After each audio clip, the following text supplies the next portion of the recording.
Fuq 80,000 metru kwadru ta' art barra żona tal-iżvilupp u art agrikola f'Ħalaxa, il-Knisja għandha applikazzjoni biex tibni żewġ skejjel kbar. L-applikazzjoni oriġinali għal dan il-proġett tmur lura l-2007 għalkemm saru xi emendi fl-2012. Is-sit magħżul għal dan l-iżvilupp jinsab fiż-żona magħrufa bħala Dawret Ħalaxa u qrib Triq Ardalam. Fil-waqt li l-iskejjel maħsuba għal din iż-żona huma St. Albert u Sacred Heart. L-iżvilupp għandu jinkludi wkoll xi binjiet oħra. Fil-każ ta' Sacred Heart huwa mistenni li jkun hemm kważi 1000 student. Għandu jkun inkluż il-konvent li se jilqa' fih dan 12-il persuna.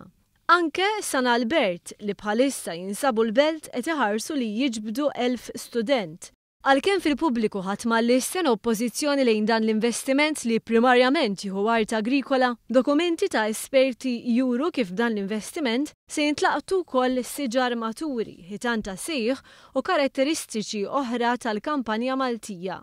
Iżda jidher li għall-Knisja kien diffiċli biex issib sit alternattiv.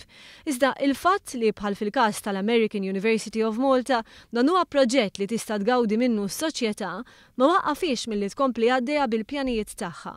Dan anke għax il-liġijiet u r-regoli tal-MEPA jaħsbu biex ċerti proġetti bżonjużi ikunu jistgħu jsiru barra miż-żona ta' żvilupp.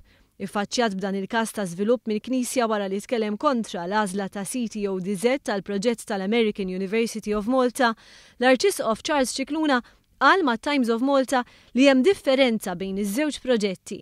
Għalkemm sostna li jekk ikun hemm alternattiva għall proġett wieħed għandu jikkonsidra. Iżda il-prinċipal tal-kulleġġ Mario Malija qal li flimkien mal-Awtorità Maltija għall-Ambjent u l-Ippjanar raw aktar minn 20 sit alternattiv u kien deċiż li dan kien l-aħjar sit. Il-proċess b'rabta ma' din l-applikazzjoni għadu għaddej u mkejjen fil-Kurja konfermaw magħna li m'hemm ebda ħsieb li jieqaf.